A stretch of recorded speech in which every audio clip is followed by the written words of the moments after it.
একটা সুন্দর দৃষ্টান্ত হচ্ছে আবু লাহাবের ইতিহাস। আবু লাহাব তিনি নবীজি মুহাম্মদ সাল্লাল্লাহু আলাইহি ওয়াসাল্লামের চাচা ছিলেন। এই নামটা আসলে তাকে দেওয়া হয়েছে যার মানে ধ্বংসের পিতা, আর সে ছিল নবীজির ঘোর শত্রুদের একজন। যখনই কাউকে দেখতো নবীজির সাথে কথা বলছে সে অপেক্ষা করত। যখন নবীজি চলে যেতেন লোকটির কাছে গিয়ে জিজ্ঞেস করত, নবীজি কি বলেছে? সে কি কালো বলেছে?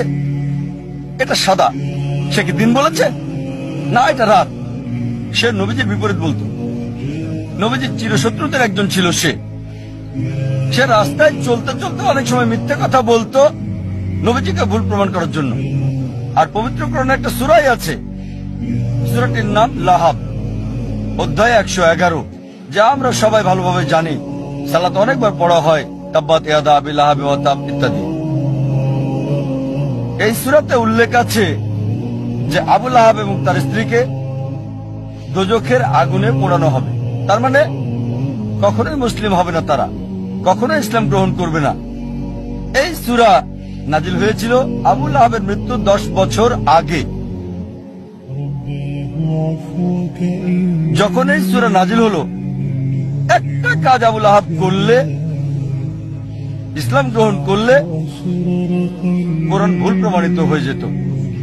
অথচ তার অনেক সাহাবী আর বন্ধুরা সেই 10 বছরের সময় ইসলাম গ্রহণ করেছিল। আবু লাহাব পরবর্তীতে 10 বছর পর বদরের যুদ্ধে মারা গেল। 10 বছর সময় হাতে ছিল তখন। এই 10 বছরে নবীজি তাকে নিয়মিত আহ্বান করতেন ইসলাম গ্রহণ করতে, তাহলে কোরআন ভুল প্রমাণিত হতো। খুব সহজ বিষয় ছিল, শুধু বললেই হতো আমি একজন মুসলিম, এতটুকুই। মুসলিমের মতো তাকে আচরণ করতে হতো না, তাকে নামাজ পড়তে হতো না, শুধু বললেই হতো যে আমি মুসলিম, যথেষ্ট। কোরআন ভুল প্রমাণিত হয়ে যেত। সহজ বিষয়, খুবই সহজ। অনেক সময় নবীজির বিরুদ্ধে মিথ্যে বলেছে, আরেকবার বললেই তো হতো, কোরআন মিথ্যে প্রমাণিত হতো। কিন্তু সে পারে নাই, কারণ কোরআনের রচয়িতা সর্বশক্তিমান ঈশ্বর। তিনি জানেন যে আবু লাহাব ইসলাম গ্রহণ করবে না। ফলসিফিকেশন টেস্ট 10 বছর, আরো ফলসিফিকেশন টেস্ট আছে, অনেক অনেক আছে এখানে। এটা উল্লেখ আছে সূরা বাকারা অধ্যায় 2 আয়াত 94 ও 95।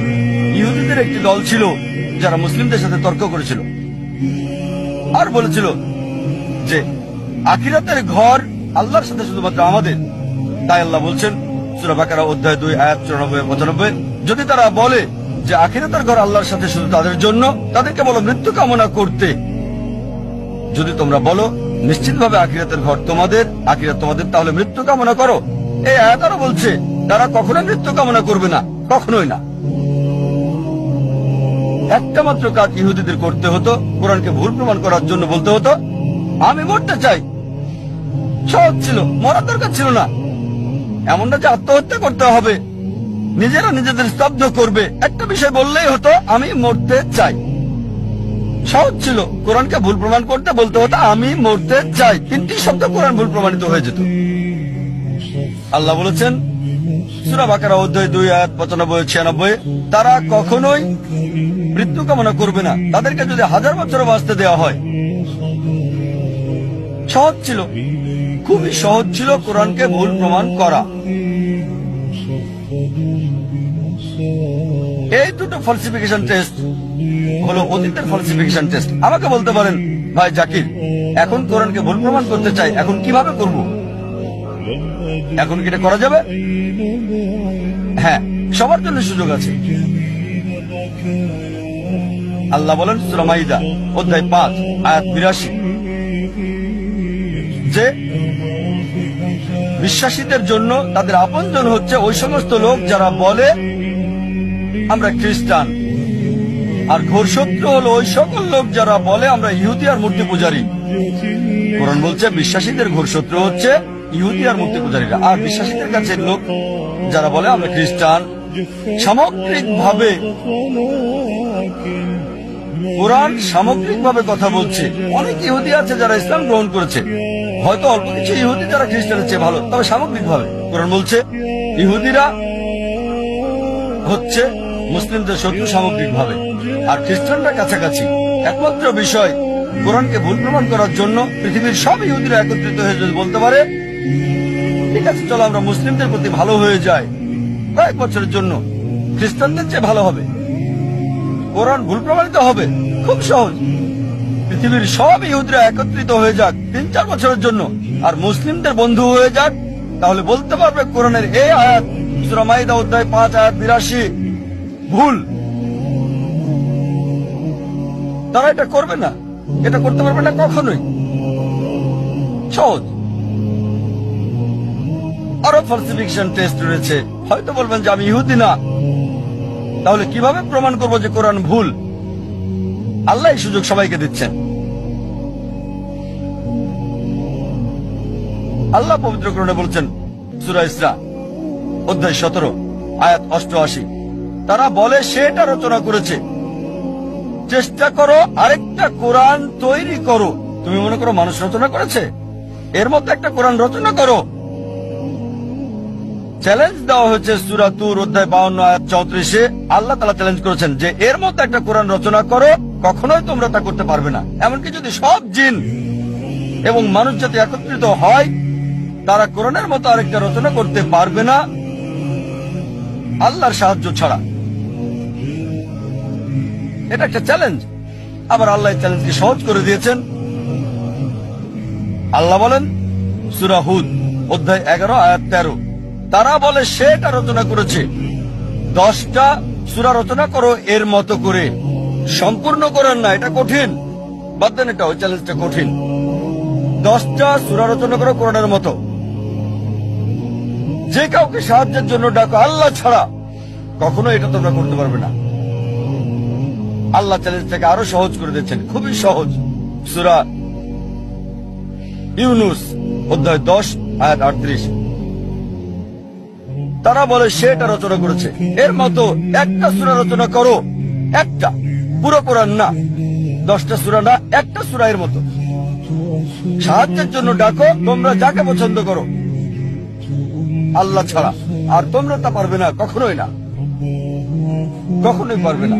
এবার আল্লাহ চ্যালেঞ্জটাকে সহজ করে দিলেন। আল্লাহ বলেন সূরা বাকারা অধ্যায় 2 আয়াত 23 এবং 24-এ, আল্লাহ বলেন وَإِن كُنتُمْ فِي رَيْبٍ مِّمَّا نَزَّلْنَا عَلَى عَبْدِنَا, যদি তোমরা সন্দেহ করো যা আমি নাজিল করেছি আমার বান্দার প্রতি সময়ে সময়ে, فَأْتُوا بِسُورَةٍ مِّن مِّثْلِهِ, একটা সূরা রচনা করো কিছুটা এর মতো করে। মিন মিসলি, এটা মিসলি না, মিম মিসলি, মানে কিছুটা অনুরূপ, ঠিক কোরআনের মতো না।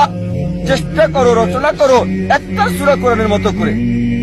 মিন মিসলি ওয়াদউ শুহাদাআকুম মিন দুনিল্লাহ ইন কুনতুম সাদিকিন, আর সাহায্যের জন্য ডাকো তোমাদের যে কেউকে সাক্ষী রাখো আল্লাহ ছাড়া, যদি তোমরা সত্যবাদী হও।